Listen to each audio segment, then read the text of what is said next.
Hi, everyone. So today we're jumping into section 1, fundamentals, the elements and principles of art. If you think about the elements and principles of art, think about it like the vocabulary and grammar of an artwork.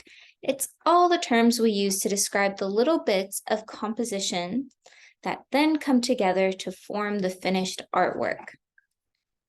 We're going to start with Chapter 1.1, Line, Shape, and the Principle of Contrast. A few key terms we're going to talk about include actual line, which is a mark between two endpoints, implied line, a series of marks between two endpoints that implies a direct line. A little bit of a confusing definition, but don't worry, we'll go through some examples. Shape, which is a two-dimensional area, the boundaries of which are defined by lines or suggested by changes in color or value. Geometric shape, which is any shapes based on math principles such as square, circle, triangle. Organic shape, which are shapes that are often curvilinear in appearance, and they're similar to those that we find in nature. And then, of course, contrast, a drastic difference between color or value. And value is how light or dark a color is. First, we're going to start with line. Line is, to use the term again, arguably the most fundamental element of art. It's really the basis for all art. So actual line are real marks made in a composition. A contour line is the most popular example of actual line, and it defines the outline of a form, like the line that we see in the work here on the right. Themes and Variations Series P, Woman Seated in an Armchair by Henri Matisse.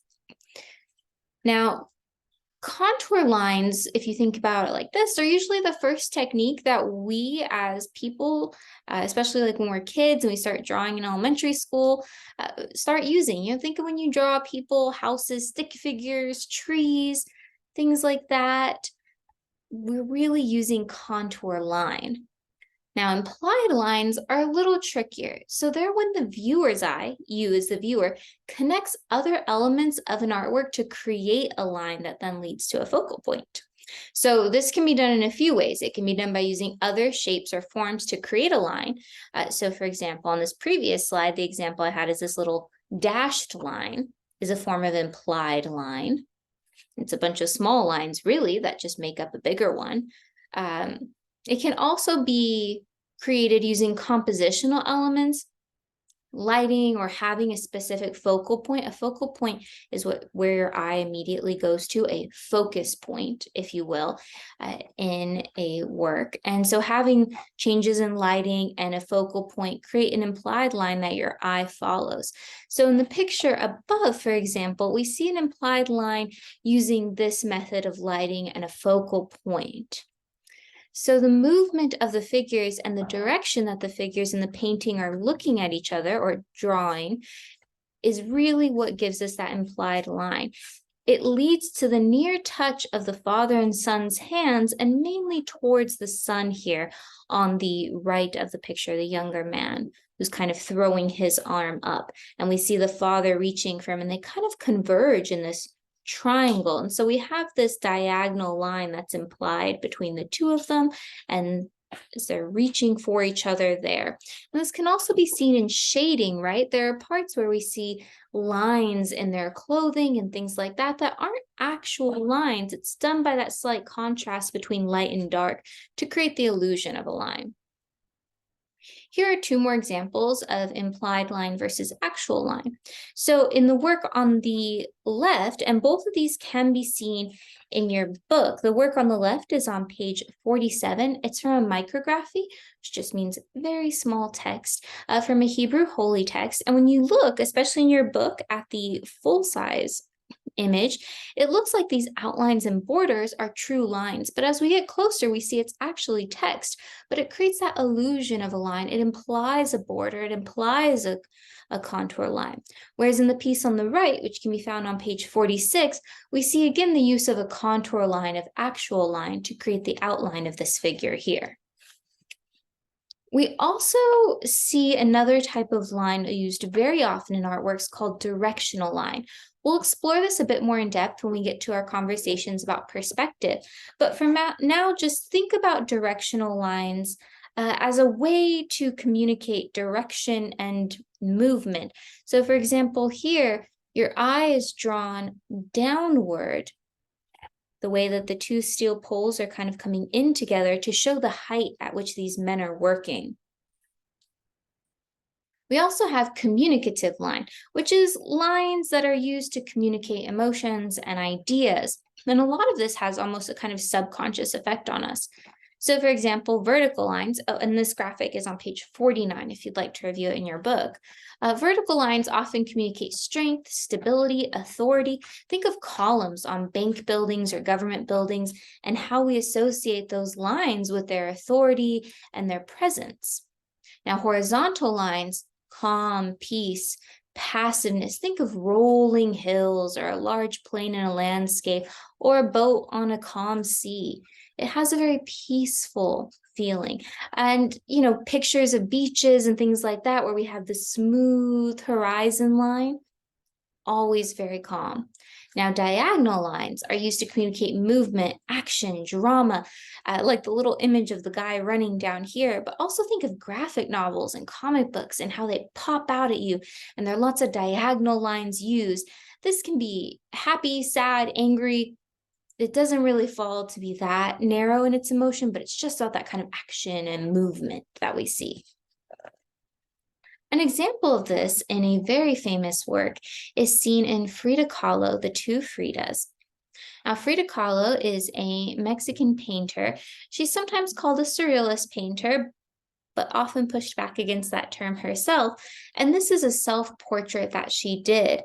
And this portrait really relies on the use of line to communicate the ideas that Frida was hoping to communicate with the viewer.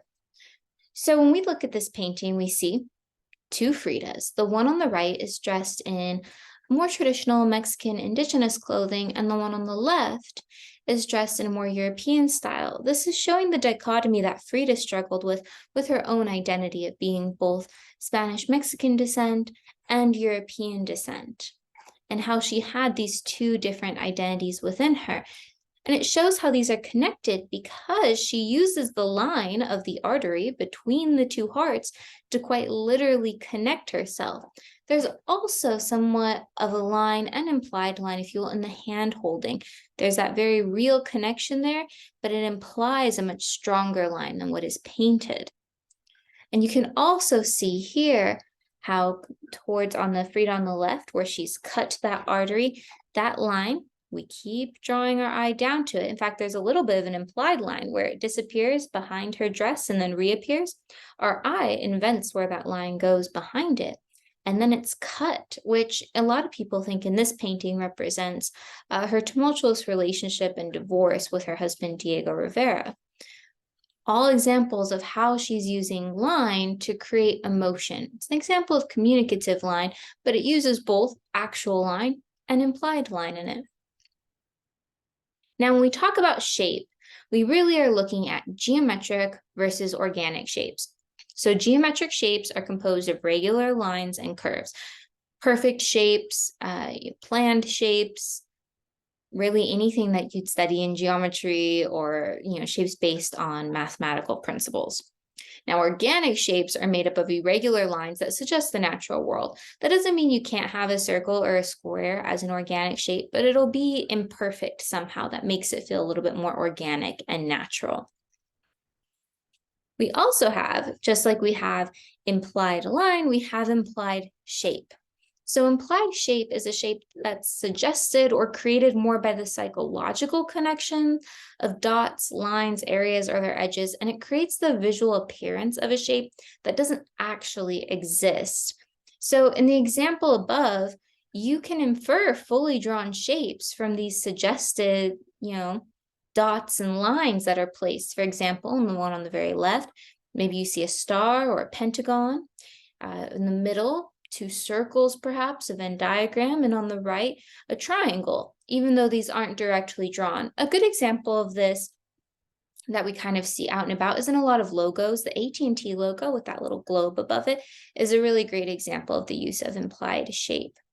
Now, in the work on the right, we also see this. This is a Cubist work, and Cubism was all about disrupting perspective and playing with shape and the way that our mind would connect these shapes.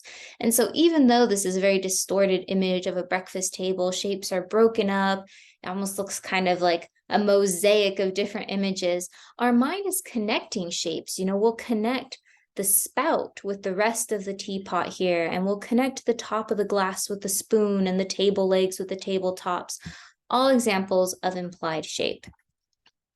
Now, the last main principle we're going to focus on is contrast. There are a few ways that you can create contrast in a work. So there's positive and negative space, which is areas of interest versus the background. Sometimes artists will play around with this and switch them up, but overall, positive space is wherever we have visual interest, and negative space is where there isn't. So in this work, Guernica, the background, all the black would be the negative space, and all the figures would be the positive space. We also see contrast created with color and value, and this can be a contrast between different colors. Think about like really famous brand logos where there's high contrast, like McDonald's, yellow and red, super high contrast. The LA Lakers, orange and purple, high contrast. It can also be between light and dark, which is value. So in this work, we see it both in color, white and black, but we also see it in that kind of light and dark. Some of the figures here fade into that dark gray, and others are very bright white, which gives us that contrast. We also have contrast in line and shape, which can be the use of implied and actual line together, or organic and geometric shapes to create more contrast and movement in a piece. We see this here more so with organic and geometric shapes. The figures are divided between organic shapes that create the figures themselves, the active participants, and geometric shapes that seem to make up bits of the background here. And then texture. We'll get more in depth in texture later on, but it is a way to create contrast, textured versus smooth areas. So here, there are sections, if you can see, that almost look like newspaper or writing, and there are other sections that are just flat color. And that's creating a sense of contrast too. A beautiful work that uses contrast in multiple ways is this piece, untitled Woman and Daughter with Makeup by Carrie Mae Weems. So not only do we see a contrast between light and dark, with the sole illumination being this light in the center of the work, we also see it between geometric and organic shapes, with the light, the table, the makeup, the mirrors as these geometric shapes, and obviously the organic shapes of the figures in the work. We also see it, though, as subject matter between older, younger, mother, daughter. And so contrast can be both a physical thing in the way a work is visually represented, but it can also play in subject matter. And so that is where we are going to wrap up for today. And next time, we're going to jump into form, volume, mass, and get a little bit deeper into the concept of texture.